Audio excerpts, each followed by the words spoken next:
À Chihuahua, au Mexique, la légende raconte que le corps d'une jeune fille embaumée se trouve dissimulé sous la cire d'un mannequin. Certains affirment que parfois la belle s'anime, se promenant dans la boutique où elle est exposée, bougeant ses yeux de verre et souriant de ses lèvres glacées. Le 25 mars 1930, quand Pascualita Pral Pérez Esparza exposa pour la première fois la grande figure de cire dans la vitrine de sa boutique La Popular, elle fit sensation. Vêtue d'une robe de mariée de la nouvelle collection printemps-été, ses yeux pétillants, sa peau rosée, son sourire mystérieux, ses mains marbrées de ridules et ses ongles abîmés étaient si réalistes que les passants s'arrêtaient pour la contempler, subjugués.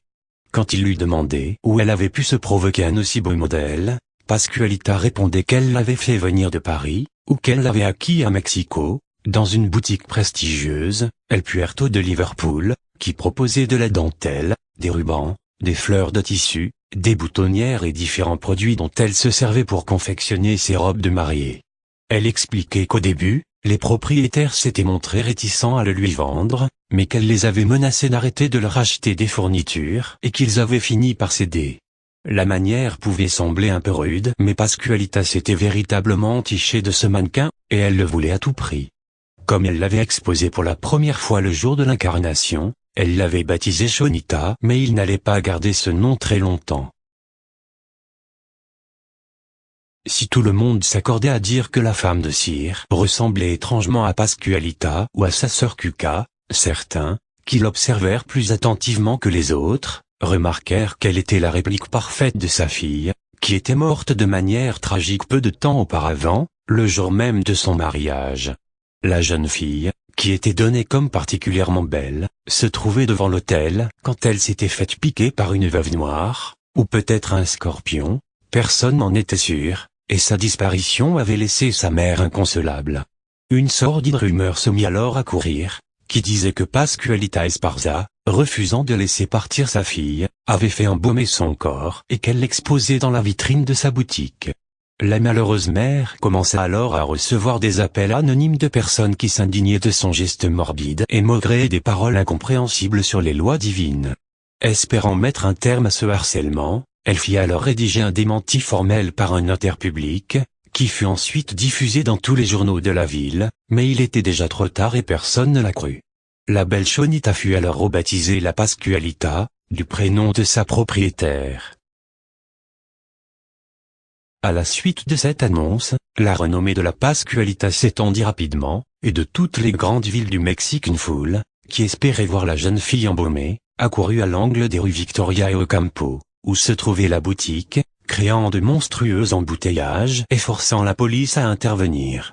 Certains, qui cherchaient à vérifier la véracité des rumeurs, inspectaient soigneusement le mannequin sans s'en approcher, mais d'autres le malmenaient, tirant ses cheveux ou enfonçant leurs ongles dans sa peau cieuse. Le phénomène prit bientôt une telle ampleur, que las de devoir se déplacer sans cesse, les autorités décidèrent d'envoyer certains de leurs représentants à la boutique, afin de déterminer la nature exacte de l'objet. Par un malheureux hasard, quand les policiers se présentèrent au magasin, Pascualita était en train de nettoyer le mannequin et elle leur proposa de revenir plus tard. Refusant de partir sans l'avoir inspecté, ces messieurs insistèrent et Pascualita, se voyant obligée de céder, les amena jusqu'à la pièce où séchait sa protégée, le corps pudiquement recouvert d'un peignoir et les cheveux entourés d'une serviette. Cependant, si elle accepta de leur montrer son visage, elle refusa obstinément de la dévêtir, et faisant appel à la décence, elle réussit à les convaincre d'en rester là. Personne ne sut jamais les propos qui furent échangés ce jour-là, mais par la suite, quand certains demandaient aux policiers si la poupée de cire dissimulait réellement le corps de la fille de Pascualita, alors ils restaient évasifs, ne confirmant ni n'affirmant, ce qui contribua à accréditer l'hypothèse dans l'esprit de chacun. Au début des années 1960, certains rapportèrent que parfois, à la nuit tombée, la mariée de cire prenait vie et qu'elle se promenait dans les rues de Chihuahua. Apparemment, ce prodige était l'œuvre d'un mage français qui, passant par hasard devant la boutique, s'était arrêté devant la Pascualita, stupéfait par sa beauté, et l'avait ramenée à la vie par quelque sortilège dont il avait le secret. Brûlant d'amour pour elle, l'homme réveillait sa bien-aimée tous les soirs à 22 heures, puis il la ramenait au petit matin, juste avant que la ville ne s'éveille. Cette histoire dura peut-être 2 mois, puis l'hommage disparut comme il était venu. Personne ne sait si la Belle continua ses promenades nocturnes au cours des années suivantes, mais en 1967, peu après la mort de Pascualita Esparza, de nouvelles histoires virent le jour, dont personne n'avait jamais entendu parler auparavant. Elle racontait que parfois, la mariée de Sire souriait fugacement aux promeneurs qui passaient devant la boutique et qu'elle tournait la tête pour les suivre du regard. Certains, qui étaient restés interdits devant la vitrine, juraient avoir vu des veines rouges se dessiner dans le blanc de ses yeux, qui avaient disparu quelques secondes plus tard. Les habitants de la ville disaient que parfois, à la nuit tombée, la Pascualita errait dans le magasin et que souvent, au petit matin, sa position initiale avait changé. Ces rumeurs étranges confirmèrent les doutes de certains, qui pensaient que la grande figure était hantée par l'âme de la fille de Pascualita, prisonnière malheureuse d'une couche de cire, et d'autres supposèrent que l'esprit de Pascualita, qui aimait en son beau modèle, s'y était réfugié après sa mort. Au fil des ans, la légende se fit connaître, et de nombreux visiteurs, qui venaient d'Amérique du Sud, des États-Unis et même d'Europe, affluèrent à la boutique, collant leur nez à la vitrine pour tenter de deviner si un cadavre se trouvait réellement sous la cire. Les détails du mannequin, l'expression de son visage, ses vrais cheveux, ses ongles imparfaits et les pliures de ses mains leur inspiraient un malaise indéfinissable et souvent ils en repartaient avec la conviction que la chose exposée dans la boutique était bien le corps embaumé d'une jeune fille. De nos jours, grâce aux manifestations paranormales supposées de son mannequin de cire, la Populaire n'a jamais aussi bien porté son nom, car elle est devenue la boutique de robes de mariée la plus fréquentée de la ville.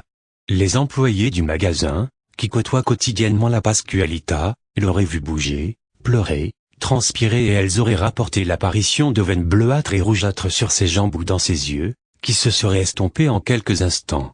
Troublées par ces étranges incidents, certaines auraient préféré démissionner, quant aux autres, elles éviteraient soigneusement de s'en approcher. Malheureusement, sa robe de mariée doit être changée 2 fois par semaine, ce qui reste un moment particulièrement redouté par les vendeuses, comme en témoigne Sonia Burciaga.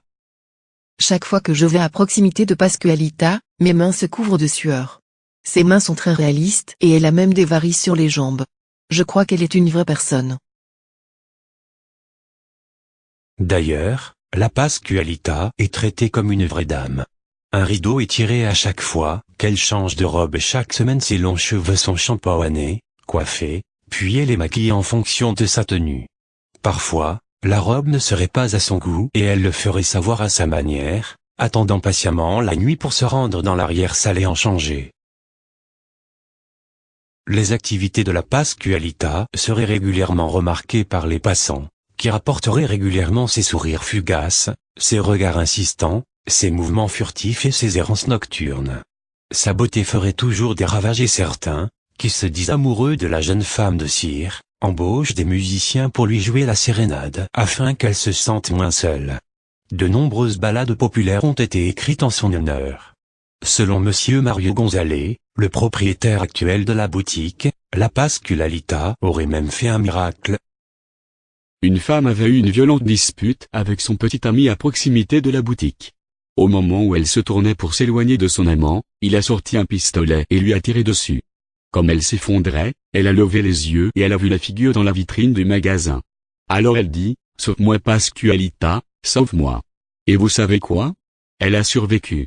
Depuis, la femme vient régulièrement allumer des bougies devant la vitrine de la boutique, pour remercier la Pascualita de son intervention. Chaque année, le 2 novembre, qui est le jour des morts au Mexique, les enfants des écoles locales viennent rendre hommage à la Pascualita, lui offrant de petits crânes de sucre, des fleurs, des bougies etc.